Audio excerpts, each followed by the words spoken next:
And welcome back as we go ahead and continue working on our game. Let's go ahead and add in a couple more systems that are going to allow us to have things like lives and scoring. So to get us started here, let's go to our level 1 because it'll be easier to kind of work in that landscape.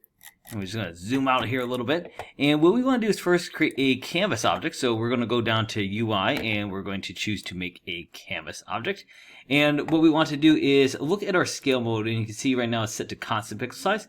Let's change it to scale with screen size. And what we want to do is say, what is our reference resolution? Or what do we want that default resolution to be? Well, I think 1920 by 1080 should be pretty good because it will give us effectively a 1080p resolution. Allows us to work with it. We can always play around with this if we need to, but I think that's a pretty good one to start with. Next, let's take our canvas object here and let's go ahead and insert another UI object. Let's this time do Text Mesh Pro. And of course, we want to import those essentials, so I'm just going to go ahead and that run. And then once it's done, I can go ahead and close that. And let's go ahead and rename our text up here because we want this to be reflective of the elements we're going to be adding. So let's go ahead and rename this to, how about lives text? And that's pretty straightforward.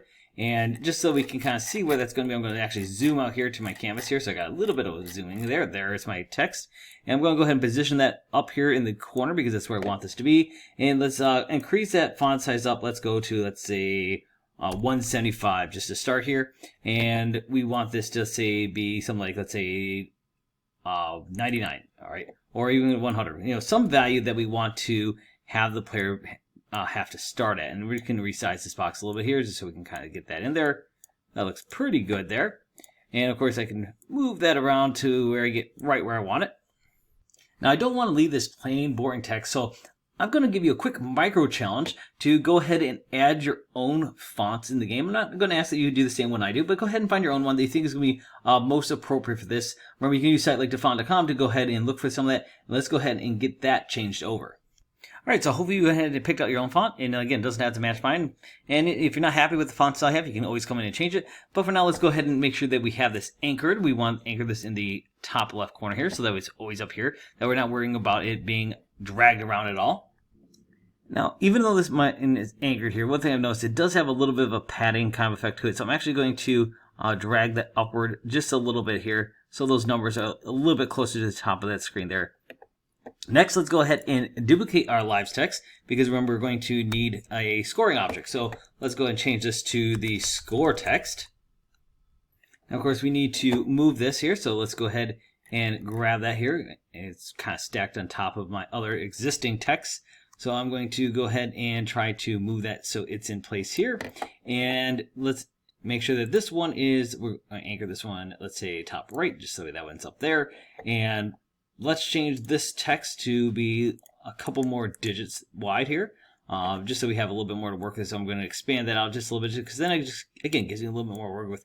In fact, I'm going to change those to all 9s, just because sometimes 9s might present themselves just a little differently. So there we go. So we got our lives, we got our score. That looks pretty good. So now let's quickly test out our canvas just to see what happens here. And you can see I got my font here. It looks like I might have to adjust that font just a little bit because it looks like it's clipping out of bounds there just a little bit. No big deal. I do see I have some errors popping up here.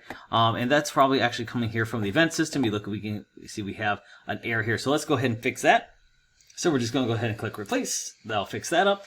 And let's stop our game here so that we can actually have that finalized in there. So that should take care of that error. Again, we noticed these were a little high, so I'm just going to bring those back down just a little bit here. If I go ahead and try to reset those, let's just go and grab them, bring them down. So then kind of, again, nice and level with that line there, because apparently they did need some of that padding in there. So that looks pretty good. So again, let's run it from the top. Boop. All right, now we still looks like these errors might be here. So if we clear this out and run it one more time, I didn't bother to clear that. Make sure that the error went away there. All right, we do have one error here, but that looks like it might be something else with a wake up command. But we aren't getting that same error that we had before.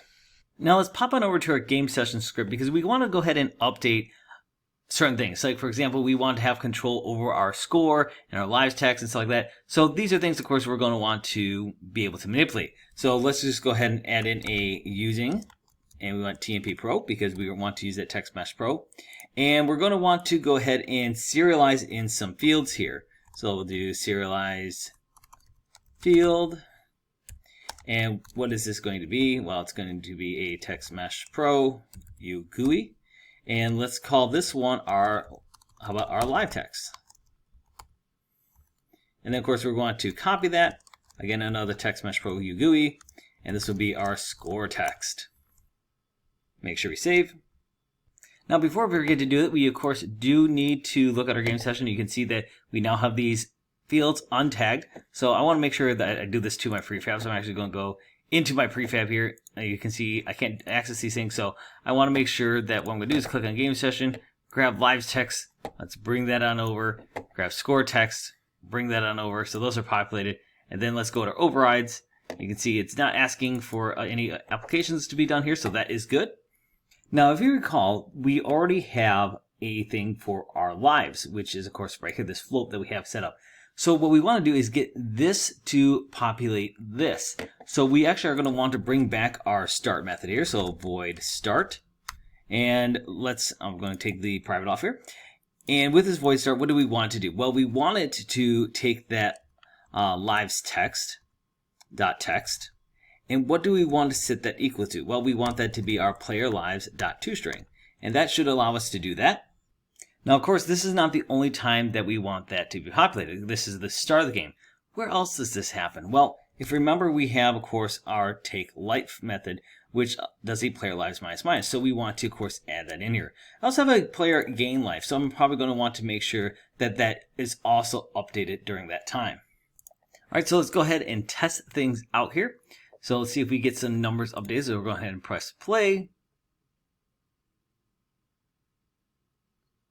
And so here's my player. They're sitting here, level 1.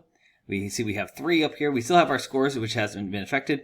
But let's see if we have these spikes, if things change. Boop, yep, there it is. That's 2. And this went back to 100. So there's something we have to fix there. So let's just unpause our game here. And what we need to do is have some persistence. Remember, we have a singleton pattern and stuff set up for our game session, but not for our canvas. So what I'm going to do is actually make canvas a child of game session, so I don't have to create a whole new thing. Move that in here, and you can see it now changes to this little green plus here. And what we also need to do is take our game session, and we need to apply those overrides, because it has to work on the whole prefab. You can see now these are nice, happy, and blue. Let's go ahead and give that a quick test again to make sure that's working. All right, so now, of course, we have 3 here, so let's go ahead and jump on this. Boop, there's 2. And you can see our lives is updated 2. Now it's 1. And hit it again. Now we're back to 0. Okay. Now, there we go. Back to 3. Perfect. So that, of course, is working now. So that looks pretty good. But, of course, I'm going to leave you actually now with a challenge.